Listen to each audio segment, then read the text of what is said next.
Polybeat Works here, coming to you once again with One Piece 1138 entitled Harley. So we have the 24th volume of our cover story here, and we find out that Who's Who was the leader of the base. No big surprise here. He has Yasuo's sword. No big surprise there. And his cat honeys are with him, as well as that one weird cat guy and a menagerie of other cat guys, along with some beautiful women whom he has captured, will be heard about earlier, to serve him. So yes, Who's Who has been the villain of this whole thing from the start. Okay, that's good. We're finally getting to the meat and potatoes of this cover story. I do think after he is dealt with, he'll probably become an ally, and it's going to continue on from there. I don't think we're done with the Yamato cover story, even after his defeat. So it will be funny, though, to see a cat fight a dog. That's going to be interesting. I like that a lot. But yeah, not much to glean from this. It's just that Who's Who has been just the overarching villain of all that's been going around here lately in Wano. I don't think he's the last villain. I do think the purpose of this cover story, yet again, is to mirror Odin's journey through Wano back in the Odin flashback. So that's what Yamato is going through, I guess, unconsciously.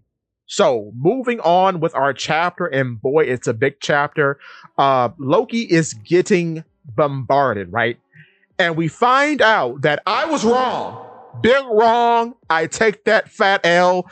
I had said that I thought Shamrock was Shanks. That is not the case. Shanks is actually the younger brother of Thiggerlin Shamrock. So, with that being said, we also find that he actually returned to Merijois at some point, but he had grown attached to the surface world, apparently. So I don't know what that's about. Perhaps, unlike the Don Quixote family, the Thiggerlin family is given more lenience, because from the way that Shamrock is speaking here, it's almost as if Shanks could have become a celestial dragon if he wanted to, which I'm still leery of Shanks just from how he's been coded so far. I think he is very not what he seems, at least. So from what we see here, yeah, it seems as though he was going to be let in if he wanted to be, which is an extremely different situation from the Don Quixote family, because Doflamingo brought the head of Don Quixote, homing his father, back to the Holy Land.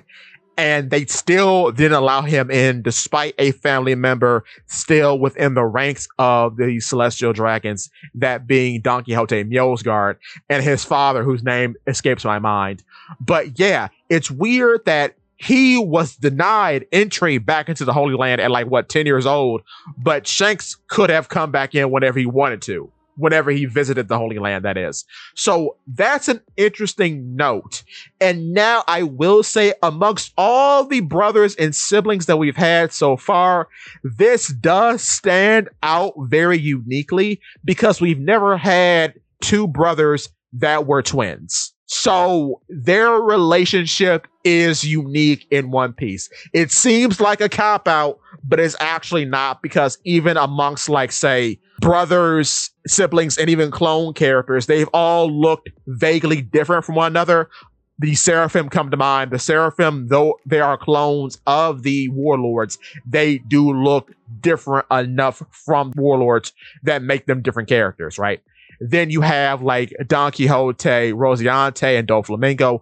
They look different. You have Sanji and all of his siblings. They all look different. His three other brothers and then his sister, they all are significantly different despite their similar traits. Oda did give them different colored hair, so that does differentiate one from the other. They all have different hairstyles, etc., etc. Except for Reiju and Sanji, they're the closest. But yeah, they all are very different. So if you was going to use that card, it makes sense to use it here, because I don't think he could use it again. But what is very funny is that we have a theme of brothers in Elbaf, because of course we have Haruden and Loki, and now we have Shamrock and Shanks. Both names who start with S, and I guess Shanks is his real name. I don't know. So that's pretty funny. It's also very funny that the younger brother is always seen as the good guy, apparently, because Haruden is not really bad, but he's, I guess, a bit less interesting than Loki, who's the center of focus at this moment in time. So yeah, very interesting, very interesting. Now, we find out, much to my elation, that the Blackbeard theory is dead. All of you go home. What very, very prominent Blackbeard theory is over with as Figurlin Shamrock unsheathed his blade, which looks very much like Shanks' blade and Garling's blade. We find out that his sword is the Zoan fruit holder of the Cerberus fruit. We don't get a name for the fruit at this point. It's just called Cerberus, but I could surmise this is the mythical dog fruit model Cerberus, right? And this is our first item Zoan that is awakened because it has the Haragama around it. Wow. So, first awakened item Zoan. And he is an item Zoan for the ages. He reminds me a lot of Smiley, and we're going to talk about Smiley in another video because I think Smiley was very significant.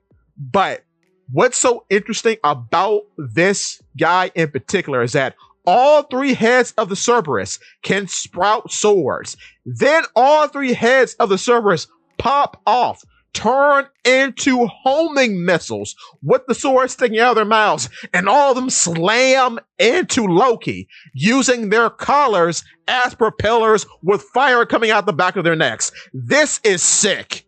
I love this, bruh. This is the best. And I guess the fire is hellfire because Cerberus is supposed to guard the gates of the underworld. That's what I'm guessing. I do hope in the future that Shamrock loses his sword and it goes to Brooke, because Brooke has connections with the underworld. And as we see from Zoe, dogs love bones. Dog people love bones. So it would be very funny if Brooke got Cerberus as his main sword. I think that would be hilarious. I don't know. We'll have to see in the future, but it would make sense that someone who was called Satan would then have the guardian of the underworld as his blade. I would find that very cool. Now, what I don't know is if Brooke would automatically have dominion over Cerberus, seeing as how it's an odd creature. But then again, he didn't have dominion over Smiley. And we don't necessarily have a homie situation, but I don't know. I think it'll be very funny if I think it'll be very funny if Cerberus just liked Brooke because he was Bones. I think that'd be great. But what's so interesting too is that for years, people were saying that Blackbeard would have the Cerberus fruit. That is now an impossibility. No matter the fate of this sword, it's not going anywhere. So yes, that Blackbeard theory is dead and gone, bruh.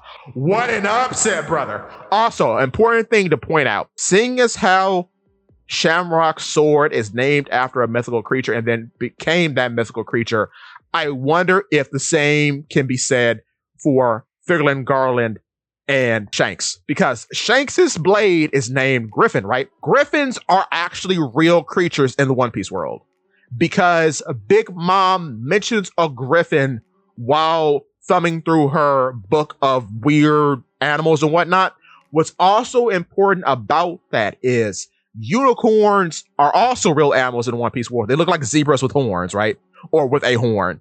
And that could be Figurlin Garland's blade. Perhaps his blade can turn to a unicorn.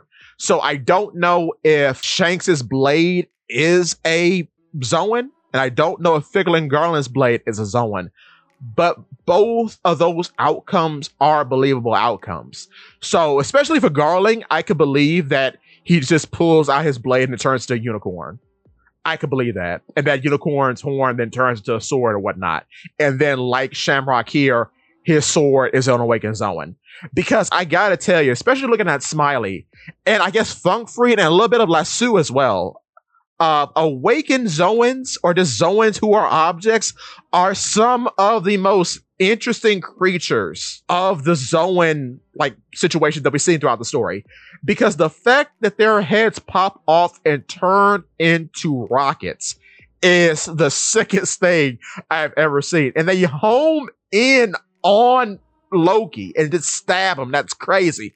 Also, when this is going on, weirdly, and I guess this is an homage to Naruto, for that one guy who can make all the clay objects out of his weird hand mouths, Gunko makes a arrow bird from her arrow fruit. Shamrock and her just fly away. And as they're flying away, they decide that they need to go through more drastic measures in order to bring Elbaf to their knees. So they're going to start kidnapping children, and they're going to call someone in for help in doing this. So with that, yeah, I don't know. I don't know what's going to happen. This is wild. And it's so weird because in the way that Shamrock summons Cerberus, it's as if he just comes out via Haragamo smoke. The sword doesn't fully turn into the animal. So maybe that's the trick to being an animal who was originally an object. Maybe in being awakened, instead of the form of the weapon turning into the animal, the essence of the animal can then just come out of the blade and be attached to the blade, but move freely. Because that's what seems to be happening here. That seems to be the case here.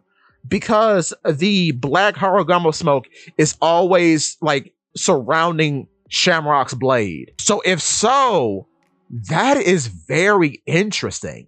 That is an incredible development. There's so much to be gleaned from this one showing of power. It's incredible, bruh. I enjoy this immensely. It's very good. It's very, very good indeed. I love this. So we have to see what more there is to these type of Dofru users, because I could see this going a long, long way. And I'm glad that Oda is doing his best to make Mythical Zoans more interesting, because we have been kind of seeing the same song and dance for a while when there are people who are using the fruits. So it's nice to see what happens when an object awakens said fruit. I guess the next step would be like with, say, Chopper and Stronger, what happens when an animal awakens their Zoan fruit, because I just want to see how Oda handles that. But yeah, Zoans continue to be mainly about body modification. And this is another step in that. You perhaps can just form out of the blade while still being the blade, but then you are the essence of the fruit. It's very odd in that way, because he's emitting from the blade while still being a blade, because blades come out of Cerberus's mouths. So that's incredible in that way. Also, just to point out, it's very, very, very funny that way back in Thriller Bark, we first see a Cerberus and it's a weird zombie creature, right? And that was the arc in which we were introduced to ancient giants. So it's very fitting that in a place where people have ancient giant blood running through their veins, that we meet a real Cerberus fruit user. I find the parallels in that very interesting and very, very cool. And unlike the Cerberus back on Thriller Bark, this guy is not a joke by any means necessary. Oh my God. Whoa. But yeah, it's so weird. It's so weird. Yeah, they're all dogs. No jokes here. This is very serious and very extreme. And I guess the funny bit about it is that it could behead itself and turn those heads into rockets. That's the coolest part. So I guess the additional effect, like I mentioned a little while ago talking about this, is that they just emit fire because of Cerberus's connections to the underworld, and I guess just hell in general. So yeah, there it is. There it is. Sorry, boys, Blackbeard is not Cerberus. GG. I was hoping that wasn't true. I'm going to be honest with you. I don't think I ever talked about that specifically. I did mention something about what his fruit could be that we're going to talk about a little later. But yeah, I never thought he would have like a multi-headed fruit, I should say. I never thought that. Like the same thing with the snake fruit model Yamato no Orochi. I don't think he has that fruit. I just don't think so. I just don't think so. But yeah, I am very interested in the arrow fruit, especially seeing as how the arrows are solid objects. That is still a befuddling thing to me. And they are, I guess, a motion driven construct. Like there is motion to them because when Gunko makes the bird, which birds in themselves aren't a common construct for Dofur users to make, especially not Paramecius. The only people who have made bird constructs so far in the series, and those constructs specifically being related to Dofur powers, are Logia, those being the holder of the Sut fruit Karasu, and then the holder of the Chili fruit Kuzan. Kuzan has Pheasant Peck, and then Karasu could just make crows out of soot and talk to those crows, which is very wild, now that I think about it. But yeah, Gunko making a arrow bird is interesting, especially since how the head of the bird is an arrow. So maybe the arrowhead pointing in the direction that they're flying dictates the motion of the bird itself. Because I'm convinced from what we saw in chapter 1137 that there's some sort of motion ability associated with her fruit, especially seeing as how she had to travel along the path of arrows once she made them out. And even though they were very easy to tell, Loki was bounded up at the time, so he couldn't really do anything about it. So maybe there's something else to that. But we'll see in the future. But yeah, they just stab Loki. It's crazy. But no, bruhs, Loki's not dead. This is just a very interesting showing. I just recorded the 55th episode of the Rose Skull podcast, and what Zach brought up, my co-host, was that the person that Loki was talking to, Moza could heal Loki after all this pops off. That's a very high possibility, but we'll have to see. Then we go to Oust Castle, and the two giants who were attacked by Gunko a little earlier were explained that they were confronted by red-haired Shanks. Luffy doesn't believe this, however, because red-haired Shanks has always been a calm, laid-back dude, and Nami is like, oh, you really have faith in him, huh? And then Luffy does a terrible thing. He mispronounces Bellmare's name and calls her Tailmare, and Nami rightfully corrects him because how dare you? How dare you? Bellmare is wonderful. So yeah, they're surmising that maybe Shanks has a brother, and Luffy ponders like, Shanks never talked about his family, so that's weird. And then as he's saying that, we see a man coming up to Oust Castle. Now, I still hold true that this is Shiki. It has to be Shiki, because I remember back in the Decks of the World cover story that when he's meeting up with Crocus for a drink and Laboon is there, that the robes are colored orange and yellow, and the guy was blonde. The only person who's worn a vertically striped kimono-like robe in this way, or is just known for having vertically striped clothing, period, is Shiki. That's been his marker for all of his different appearances throughout the series. So it has to be Shiki, especially with all of these strong world animals that just showed up and have been around Elbaf. The Edosaurus, the bear, the weird snake, all the guys who are being stabbed through currently by these weird arrow constructs. All those guys are for Strong World. All of them are for Strong World. And we've been in a very weird movie filler reference thing lately because, like I mentioned, the nurture fruit, or the whatever the fruit that the owl has, the bellet, excuse me, I forgot the fruit. But the fact that he can make things grow, I think it's called the rear fruit because it's like rear as into nurture, and he can grow objects. And then we have Gunko here with the arrow fruit, with her fruit seemingly having a direction or speed like quality to it.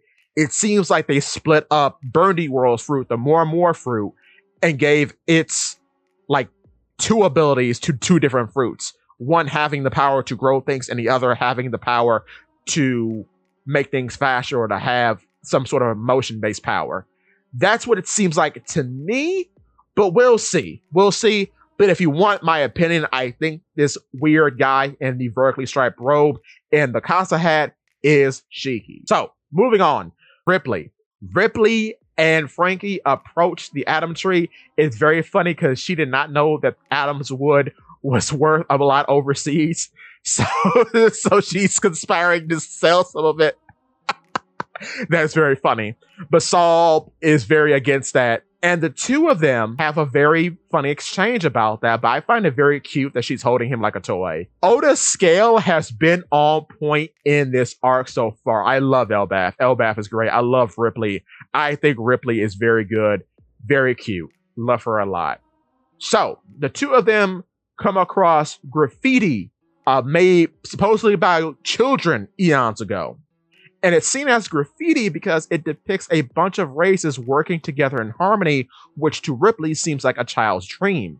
From that point, we cross over to the Walrus School and the Owl Library, in which Robin, for who I thought was going to do this, she starts to translate the Harley text.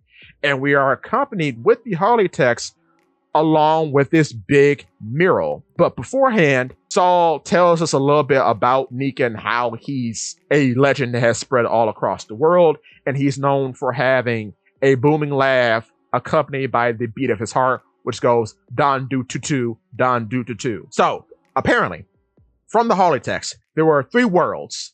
So with that being said, it's very likely that Joy Boy was not the first person to have the human fruit model Nika. But to read off the worlds, the first world, the earth burned in endless flame, and in the hearts of men burned with desire. From whispered prayers, the sun deity rose, beckoned by the enslaved who reached for the forbidden star. The deity of the land was enraged. With a serpent of fire, they cast the world into ruin. Darkness fell. Death reigned. They would not meet again. Okay? Then, the second world, a breath stirred in the abyss. The deity of the forest wove their magic, nurturing its devils, while the sun lit the embers of war. Those of the half moon and full moons dreamed, yet the ones who slew the sun deified themselves, evoking the wrath of the sea deity. They would not meet again. Finally, the third world, chaos reigns. The world drifts into a void, yet time does not erase the memory of the promised day. Its shadow looms as the voice of the half moon echoes through the ages. And once more, the sun deity shall rise, laughing, dancing, guiding the world into its final act. The sun is reborn. A new dawn will break. Surely, this time, they will meet. So, what I think all of this is dating the history of the world so far. So the first world could be the world where devil fruits were in the process of being created by those who were enslaved. This could have been the birth of Nika, because they're talking about the sun deity here. The only sun deity that we know is Nika. Also, shout out to all those people who would not shut up about this sort of talk of the sun deity, sea deity, and forest deity that were mentioned during the Skypiea flashback where Calgara and Nolan meet. And I think this is the part where Calgara's daughter is about to be sacrificed to the big sea serpent. So yeah, all of this is not new information. We knew about these 3 deities beforehand. Shout out to all those people who were talking about this for years.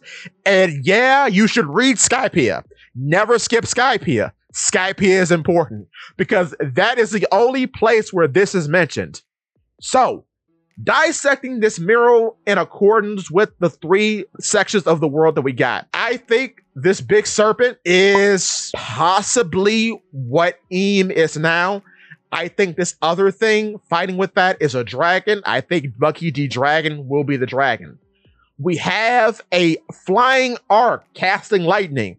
That is a reference to the Maxim, which makes me think Enel or Eniru might be kind of like Frankie in that he found these blueprints somewhere on Burka and then commissioned slave labor to construct the Arc Maxim. And then maybe that's why he got the fruit that he got, because that fruit, I'm willing to bet, the Rumble fruit, was probably something held in very high regard in Burka, especially seeing as how there's so many weird parallels between him and then Luffy's awakening, because both of them restart their hearts. Both of them turn into these big beings that are white, basically, because at the end of Skypiea, NL or Eniru unleashes his final attack, which is Amaru, and he just looks like a fat Nika. So yeah, with a big billowing hair of lightning. And then of course, if you read the SBSs or know about this little tidbit of lore, because it's also expressed in like figurines of him, when he takes off the bandana, he just has a big blonde afro, which is very reminiscent of Luffy's hair in Gear 5th, just saying.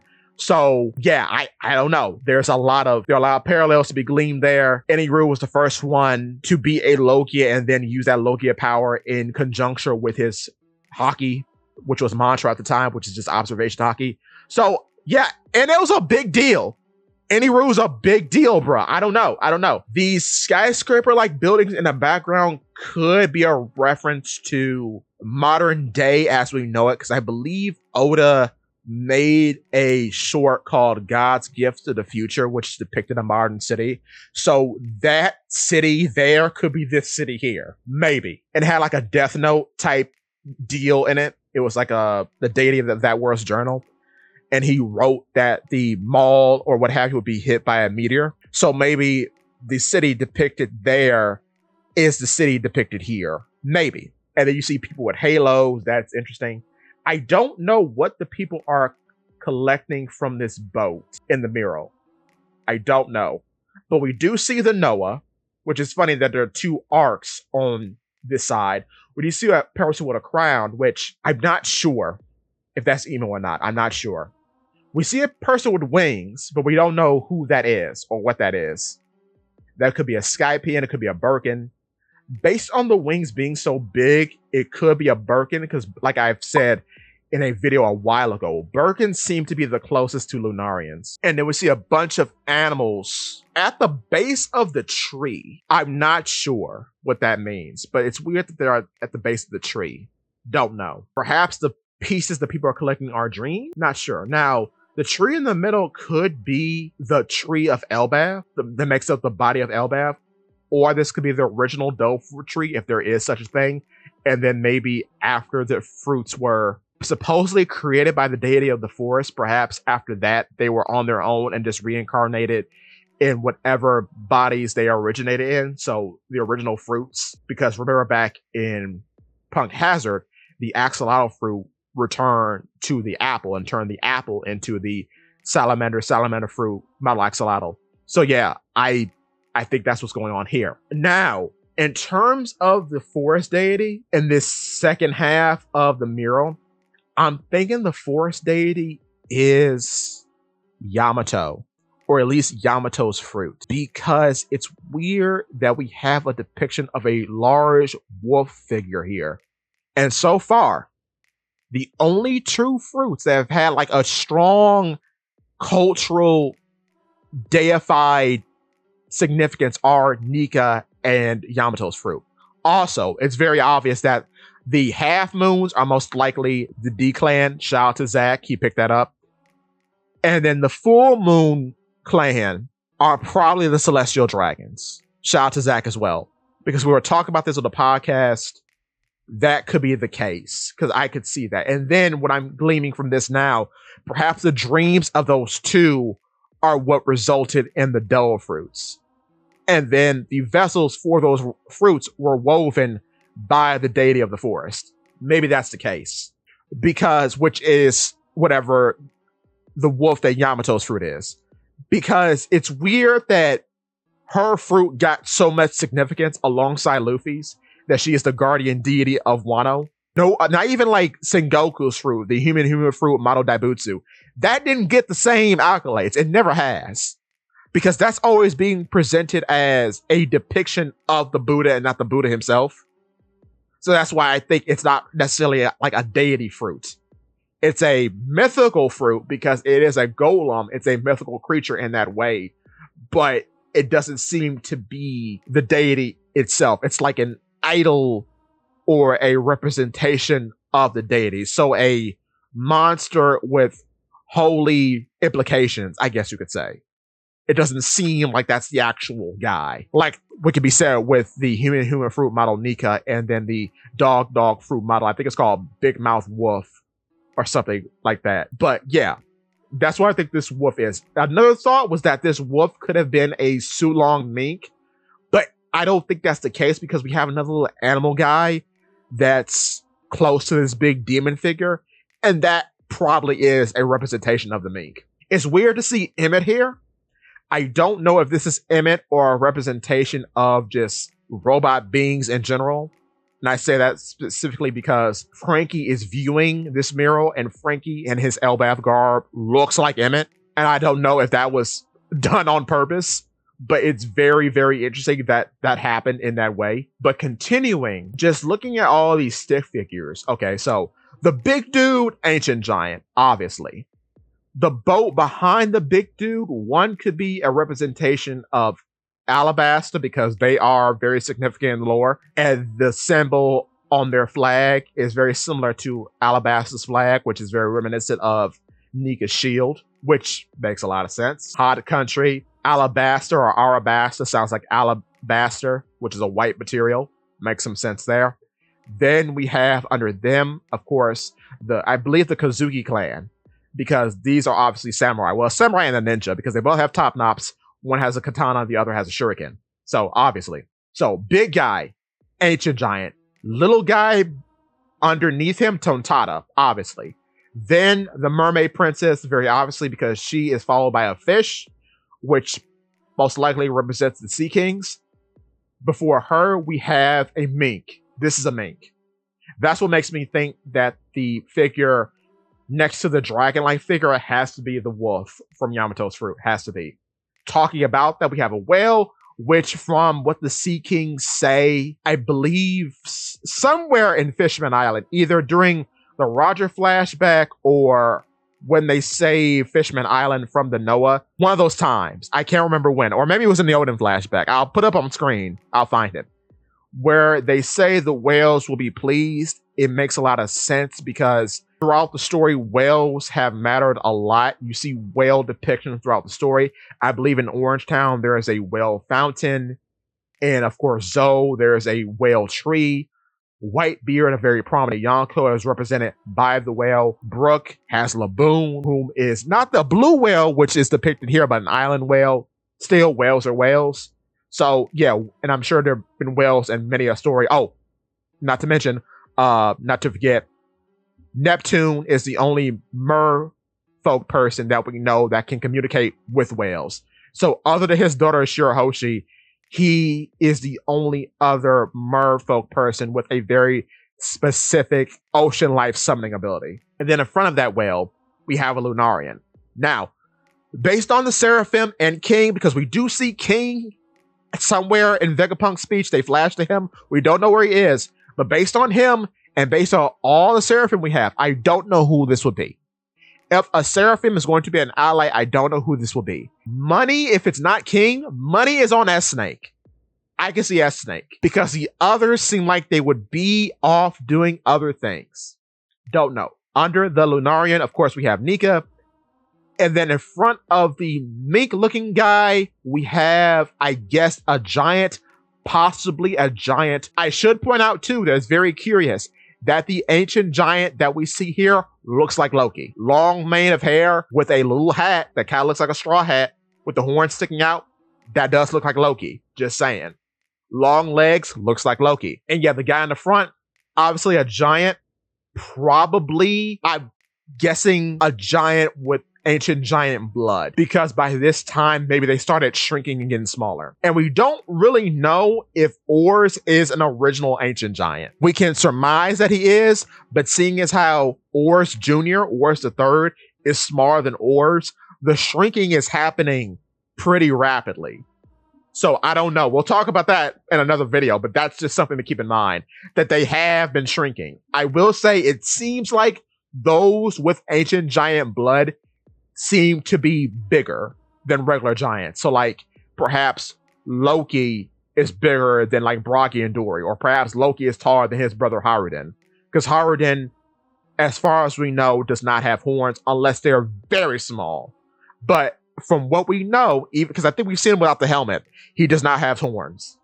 As far as we know, he does not have horns. The people fighting against this menagerie of characters are most likely the Holy Knights, and then the 4 at the bottom. I'm not sure, but there is a figure directly under the giant guy, the ancient giant guy. They seem to have very long arms, so this could be a long arm tribe member. I don't know about the other ships. I don't know who's in the black ship. I don't know who's in the ship with the 2 sails. And then the lone guy by himself, I have no clue. With the 3 oars on his ship, I don't know. It's very funny, too, that every ship in this panel, other than the Ark, has oars. Now, a commenter, Keel the Third, shout out to Keel the Third, he was on the podcast, cited that the figure that the crown guy under the dragon is standing on, the outline looks like an elephant, which is a very good observation. Shout out to Keo. But yeah, I don't know. That's a possibility. Strong possibility that could be Zunisha. I don't know if Zunisha is that old. Another possibility is that Zunisha could have been a Zoan fruit user all this time, and perhaps Zunisha is an ancient giant who ate a model of the elephant fruit. We'll have to talk about that at some other time.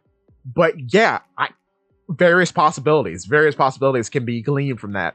Now, the big demon, who is the big demon? A while ago, and I'll probably make a revision to this video. A while ago, I said, which is very, very of the season, seeing as how the Cerberus theory of Blackbeard having the dog fruit model Cerberus has died in this very chapter. I have said that I think Blackbeard's Zoan fruit will not be any multi-headed fruit. I honestly think he'll get the devil fruit. The devil fruit, a fruit that turns him into a devil. And the reason why I say this is because tactically, if you look at it in a particular way, he is the only character who has beaten the devil in hell in a metaphorical way, because he beat Magellan and freed demons trapped in the lowest section of hell out of hell, and they join his crew in a very technical way of speaking. Because level 6 is a totally hidden area that nobody knows about, and he freed them from that area. Another thing, Blackbeard beat Ace. Ace's final attack resembled the sun, so you could say Blackbeard ate the sun in that fight. The figure here is holding the sun. I don't know, bruh. It's something to think about. So I could see that Blackbeard turns into a devil character at the end, because that's the only thing I think now that would make sense for him. And I've always thought that Blackbeard would get the antithesis to Nika, that he would get the biblical enemy of Nika. Now, who this biblical enemy is, we still don't know, because it's referred to, I guess, as the shadow, the void. We don't know.